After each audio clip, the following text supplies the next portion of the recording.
പറഞ്ഞത് ഇപ്പോഴ് സ്വാഭാവിക മരണമെന്നാണ് അവിടെ കണ്ടെത്തിയിരിക്കുന്നത്. അത് നേരത്തെ ഈ മകൻ പറഞ്ഞ കാര്യങ്ങൾ തന്നെ കണ്ടെത്തിയിട്ടുള്ളത്. ഇനി ഇവിടുന്ന് ഏറ്റുവാങ്ങിയിട്ട് നിംസിൽ വയ്ക്കും. നാളെ 3-നും 4-നും ഇടയ്ക്ക് എല്ലാ മഠാധിപതിമാരുടെയൊക്കെ സാന്നിധ്യത്തിൽ ഒരു മഹാസമാധി ആണ് തീരുമാനിച്ചിരിക്കുന്നത്. നാളെ വൈകുന്നേരം 3-നും 4-നും ഇടയ്ക്ക് ഇവിടുന്ന് നിംസിൽ വയ്ക്കുമെന്ന് നാളെ നമ്മൾ ഇത് ചെയ്യും. വലിയ ചടങ്ങാണ്. ആചാരപ്രകാരം ഒരു സാധുവിന് കിട്ടിയ അവഹേളന ഈ ജനസമൂഹം ഒന്നിച്ച് ഏറ്റുവാങ്ങി അത് അദ്ദേഹത്തിന് മാന്യമായ ഒരു അംഗീകാരം കൊടുക്കുന്ന രീതിയിലുള്ള വലിയ ചടങ്ങാണ് പ്ലാൻ ചെയ്തത്. ഡോക്ടർമാരുമായി സംസാരിച്ചാണ് അത് പോലീസ് പറഞ്ഞാണ് സ്വാഭാവികം? അല്ല, സ്വാഭാവികം എന്നുള്ളത് പോലീസും ഡോക്ടറും പറഞ്ഞ തന്നെ. ഇനി അതിന്റെ മറ്റു പരിശോധനകളൊക്കെ സ്വാഭാവികമായിട്ട് കാണുമല്ലോ ഇനിയും. പക്ഷേ അതുകൊണ്ടാണ് ചോദിച്ചത്, കാരണം രാസപരിശോധന ഫലം വരാറുണ്ട്. അപ്പൊ അതൊക്കെ ആര് മരിച്ചാലും അതൊക്കെ ഉണ്ടാവും. പ്രാഥമികമായിട്ട് ഈ മകൻ പറഞ്ഞത് തന്നെയാണ് എല്ലാം നടന്നിരിക്കുന്നത്. കുടുംബം എന്താണോ പറഞ്ഞത്? ഒരു കാര്യം ഞങ്ങൾക്ക് പറയാനുള്ളത്, ഈ ഗോപൻ സ്വാമിയുടെ സമാധി അതേ ഒരു മഹാസമാധിയായിരുന്നു നടന്നത്. ആ സമാധിയെ മനഃപൂർവ്വം ചില ആൾക്കാര്, സങ്കുചിത വിഭാഗക്കാര് അതിനെ ഇല്ലാതാക്കുകയാണ് ചെയ്തിട്ടുള്ളത്. ഇത് ഏറ്റവും വലിയ മഹാസമാധിയായിരുന്നു. പക്ഷെ അദ്ദേഹം ഒരു സാധുവായിരുന്നു, ഒരു പിന്നാക്ക ജനവിഭാഗത്തിൽപ്പെട്ട ആളായിരുന്നു. അല്ല, ഞാൻ പറഞ്ഞു തരട്ടെ, അതിനെ നിങ്ങൾ എല്ലാവരും കൂടി ചേർന്ന വിവാദമാക്കുകയാണ് ചെയ്തത്. ഇത് ചരിത്രം, ഇതിന് മാപ്പ് തരില്ല എന്നാണ് ഞങ്ങൾക്ക് ഇതിനെ സംബന്ധിച്ച് സൂചിപ്പിക്കാനുള്ളത്.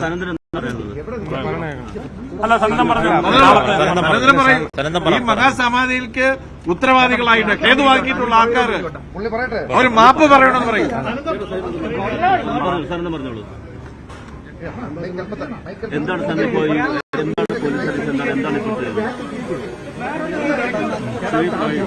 നമ്മുടെ സമാധാനപരമായിട്ട് പോകുന്ന ഈ ശിവന്റെ അമ്പലത്തില് എന്റെ അച്ഛൻ സമാധിയായി.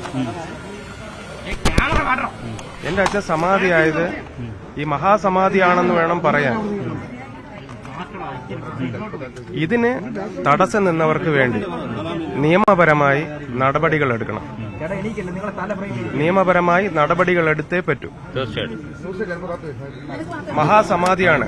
താങ്കൾ പറഞ്ഞതെല്ലാം ശരിയായി വരുന്നു എന്നാണോ പറയുന്നത്? തീർച്ചയായിട്ടും അതെ അതെ അതെ അതെ. ഇതിലിനി നമുക്ക് ഇതിലിപ്പോ ഏറ്റവും കൂടുതലായിട്ട് മുന്നോടിയായിട്ട് നിന്നത് വിഷ്ണുപുരം ചന്ദ്രശേഖര സാറും ഇതില് കുഞ്ചക്കരി സുരേന്ദ്ര സാറും നമ്മുടെ അഡ്വൂർ സാറ്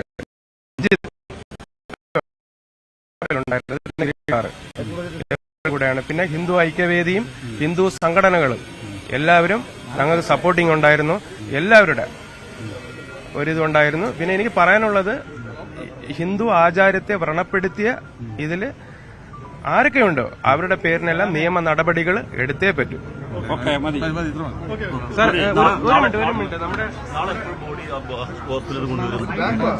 അല്ല, സനന്ദൻ പറഞ്ഞത് തന്നെയാണ്.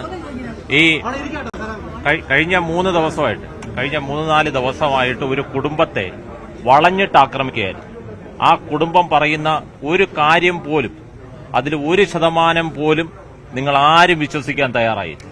ആ കുടുംബത്തിനോട് സത്യം റിപ്പോർട്ടർമാർ ചോദിക്കുക, സമാധി സർട്ടിഫിക്കറ്റ് എവിടെ എന്ന് വരെ ആ ഒരു കുടുംബത്തെ ഇങ്ങനെ വേട്ടയാടാമോ? സമാധി സർട്ടിഫിക്കറ്റ് എവിടെ? അങ്ങനെ ഒരു സർട്ടിഫിക്കറ്റ് ഉണ്ടോ, സമാധി സർട്ടിഫിക്കറ്റ്? അപ്പൊ ആ കുടുംബത്തെ ഇങ്ങനെ നിങ്ങൾ വേട്ടയാട്. അത് വളരെ വിദ്യാഭ്യാസമൊക്കെ കുറഞ്ഞ ആൾക്കാരാണ്. അവരുടെ വായിൽ നിന്ന് എന്തെങ്കിലും ഒരു പാകപ്പഴ വന്നാൽ പോലും അതിനെ ഇങ്ങനെ വേട്ടയാടിയിരുന്നു. തീർച്ചയായിട്ടും വളരെ വിഷമമുണ്ട്. എന്നാലും ഈ ഒരു അവസരത്തിൽ കൂടുതലായിട്ടൊന്നും പറയുന്നില്ല. കുടുംബം എന്താണോ പറഞ്ഞത് അത് ശരിയാണ്, സത്യമാണ് എന്ന് തെളിയുകയാണ്.